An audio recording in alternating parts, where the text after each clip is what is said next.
For many centuries, a particular cave has held a special place in Christian tradition. This site is known as the Cave of Salome. It is located about 30 miles southwest of the ancient city of Jerusalem. The cave has long been revered by pilgrims and believers. They have journeyed to this place, carrying with them stories passed down through generations. These stories connect the cave directly to the Nativity of Jesus, a central event in Christian faith. The belief is that this cave served as the final resting place for a woman named Salome. She is identified in certain ancient texts as the midwife who assisted at the birth of Jesus. This tradition is particularly strong within Orthodox Christianity. Icons depicting the Nativity often include the figure of Salome. Her presence in these sacred images underscores her importance in the narrative of Jesus' arrival. The apocryphal Book of James provides a detailed account of Salome's role. It tells of her initial doubt regarding Mary's virginity and a subsequent miraculous healing. Historical records suggest that Christian pilgrims began visiting this site as early as the 8th or 9th centuries. They would enter the cool, dark chambers of the cave to pray. The persistence of this practice over so many centuries speaks to the deep-seated nature of the belief in Salome's connection to this place. New archaeological interpretations are prompting a re-examination of what we thought we knew about this fascinating cave. The long-held understanding of Salome's cave is now being questioned. A recent study published by the Israel Antiquities Authority, IAA, has introduced a controversial new perspective. The researchers involved in this study propose a radical departure from the centuries-old Christian tradition. They suggest that the cave was not the burial site of Jesus' midwife. Instead, they argue that its impressive scale and elaborate design point to a different kind of occupant. The IAA researchers believe the cave's grandeur is a key piece of evidence. They contend that such an opulent burial estate would have been beyond the means of a common midwife. Instead, they propose it was likely constructed for a member of the royal family.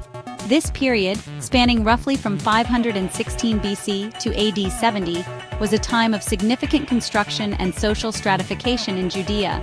The IAA's hypothesis shifts the focus from a figure of religious folklore to one of historical power and wealth. The researchers suggest that the Salome connected to this tomb could have been a princess. Specifically, they point to Princess Salome, the sister of King Herod the Great. The implications of this reinterpretation are profound. The Cave of Salome is not a simple, unassuming burial site. It is, by all accounts, an exceptionally large and impressive structure. Archaeologists describe it as one of the most magnificent burial estates ever discovered in Israel. The cave was constructed approximately 2,000 years ago, placing its origins firmly within the Second Temple period. Its sheer size and complexity are what first led researchers to question its traditional attribution to a midwife. The interior of the cave complex reveals a sophisticated design. It features several distinct chambers, interconnected to form a larger funerary space. Within these chambers, archaeologists have found numerous rock-hewn burial niches, known as loculi or kokim. These niches were carved directly into the stone walls, designed to hold individual bodies or ossuaries. The presence of broken ossuaries further confirms its use as a Jewish burial site from that era. The craftsmanship evident throughout the cave system is remarkable.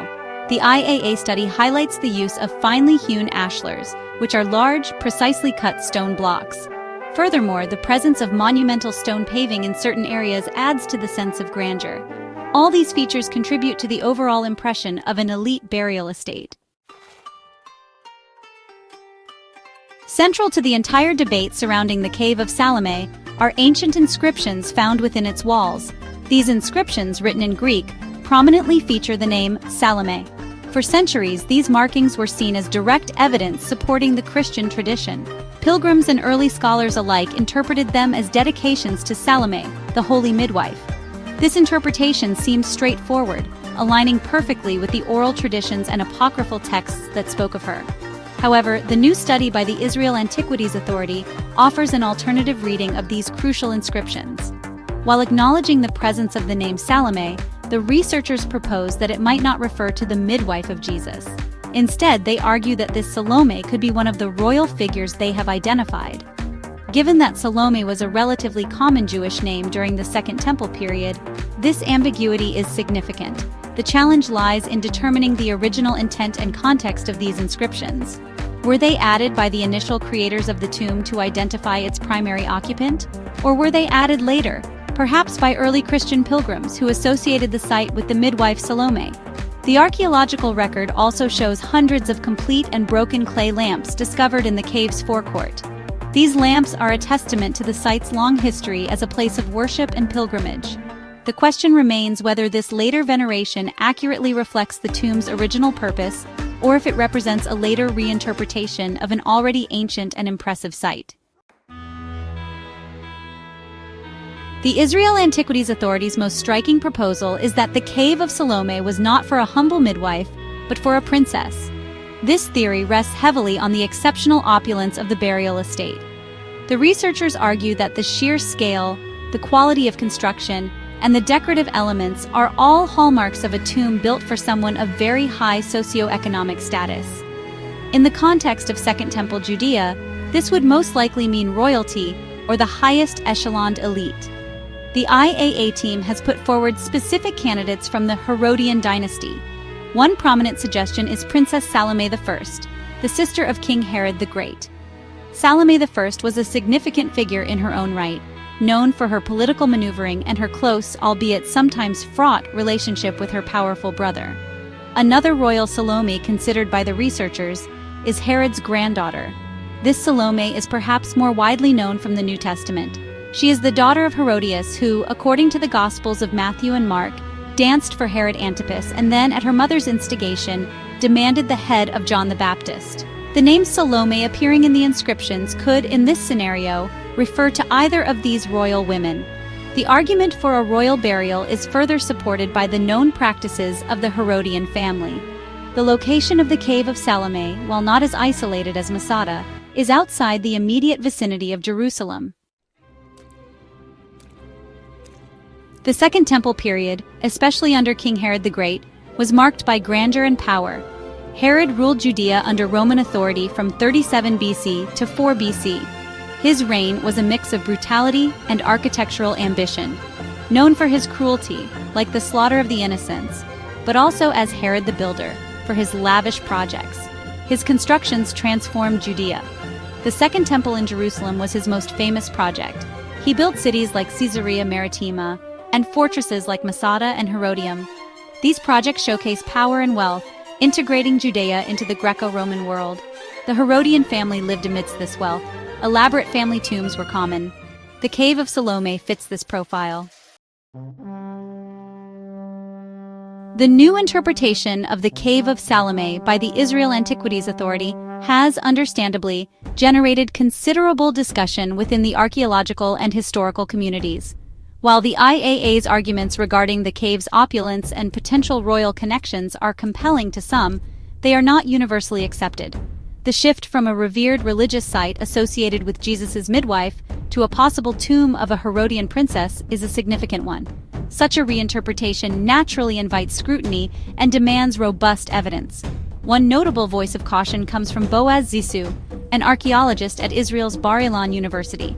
Professor Zissou, who was not involved in the IAA's recent study, has acknowledged that the alternative arguments presented are interesting. However, he also stated that they are not conclusive. The primary challenge, as Professor Zissou implies, is the need for more rigorous evidential support. While the grandeur of the tomb points to a wealthy owner, directly linking it to a specific Herodian princess named Salome requires more definitive proof. The name Salome was common, as previously noted. Without further inscriptions providing more specific titles, dates, or familial connections, or other unique artifacts directly linking the tomb to the Herodian family, the identification remains speculative. The long history of Christian veneration at the site, supported by the discovery of pilgrim lamps and shop stalls, cannot be easily dismissed. The task for archaeologists and historians now is to carefully weigh all available evidence. The Cave of Salome remains a significant archaeological site. Its impressive structure and long history make it a valuable window into the past. Incorporated into the Judean King's Trail, it is now accessible to a wider public. This trail links important archaeological sites across central Israel. Visitors can experience its grandeur firsthand and contemplate its mysteries. The Cave of Salome stands as a powerful testament to the rich and complex history of the Holy Land. Known through Christian tradition as Jesus' midwife's resting place, it holds profound religious meaning. Recent studies suggest it may belong to the Herodian royal family. This theory shifts the narrative from religious devotion to royal opulence. The Cave of Salome is a repository of multiple narratives, reflecting different eras and interpretations. Its significance in